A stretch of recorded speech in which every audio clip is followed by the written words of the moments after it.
Hey everyone, this is kind of a rant monologue video. I wanted to get into why I think music theory is a pretty good thing to learn. Some things students go through when they're trying to get into this more, I guess, mathematical side of music. I want to make this video because I'm going to start going into music theory quite a bit more on this channel.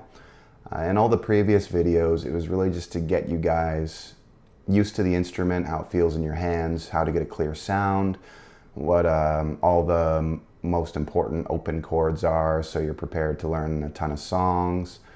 I got you to play a scale, and that's where I started to talk about scales in theory a little bit, and I got you playing power chords.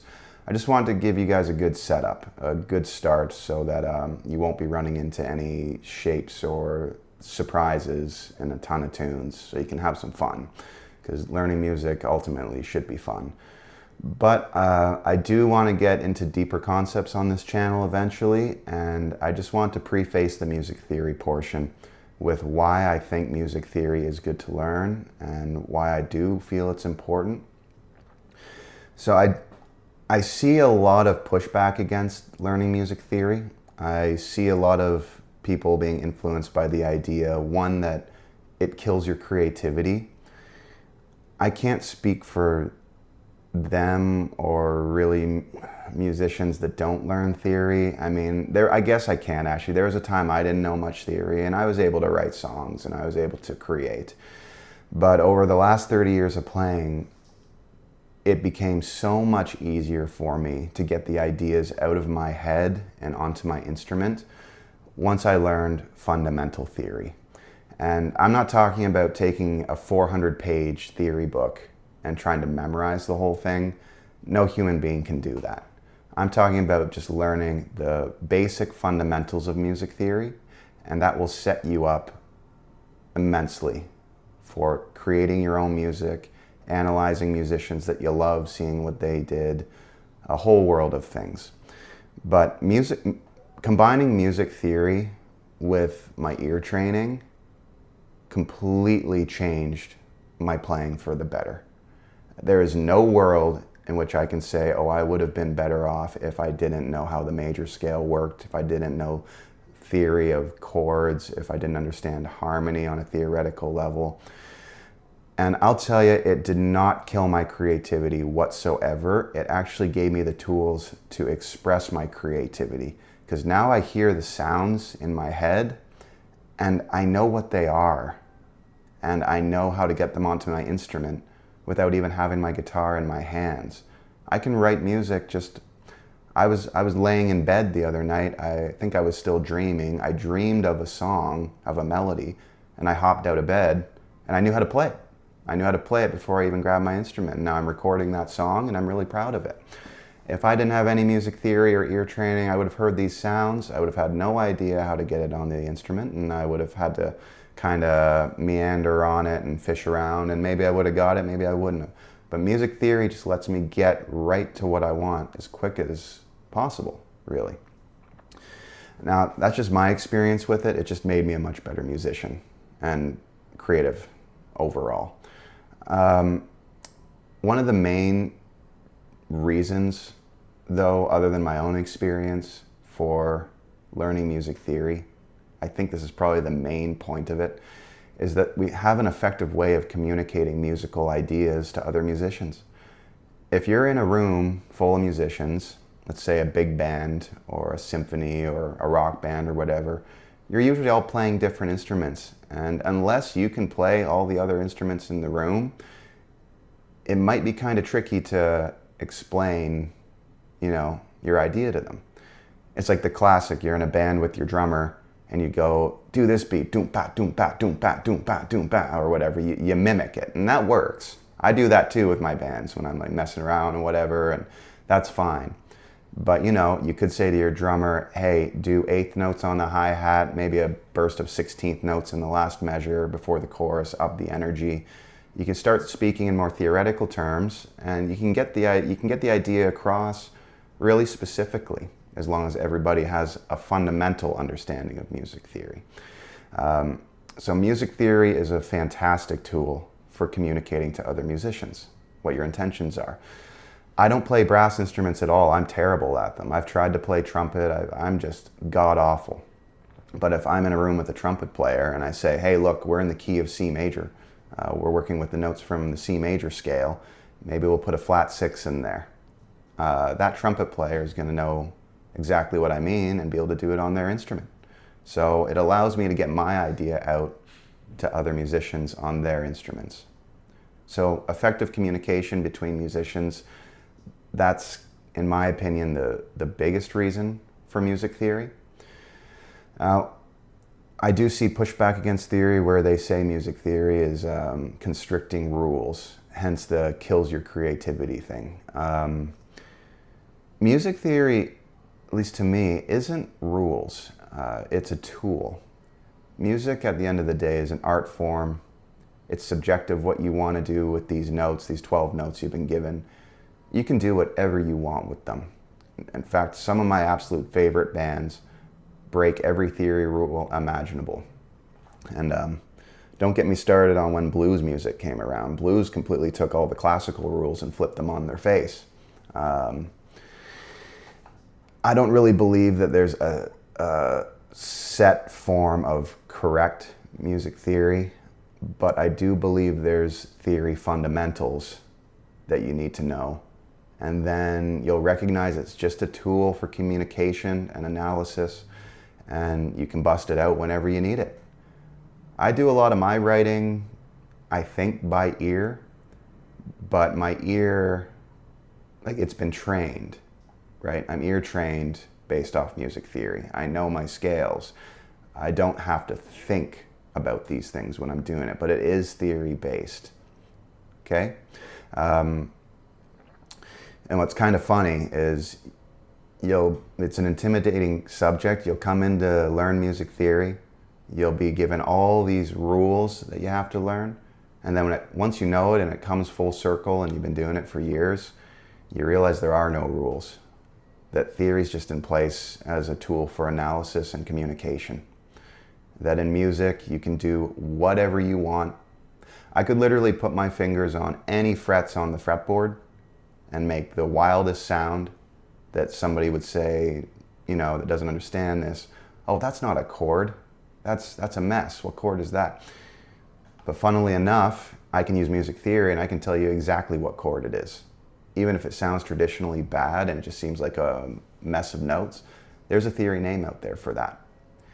If I just play random notes and I call it a scale, if I leave out a couple notes from the 12 and then I call it a scale, there's probably a name out there for that set of notes. And if there isn't, there probably is, but if there isn't, then I can describe it in theoretical terms quite easily, and maybe I'll name it. Maybe I'll evolve music theory a little bit. So music theory is constantly evolving. I haven't had to look in a chord book or a scale book. I look up scales, but I don't look up tabs of them. I look up the intervals, and we'll get into that later. That's a cool theory concept. But I haven't had to look in a chord book for at least a decade. Have I memorized every chord in music? Absolutely not. Absolutely not. But the thing is, I understand harmony and I understand how chords are built and I understand how chords are generally named based off how they're built. So if I see a chord name, I'm like, oh, okay, well, this is the root note, this is the third, this is the whatever. I can build the chord shape. And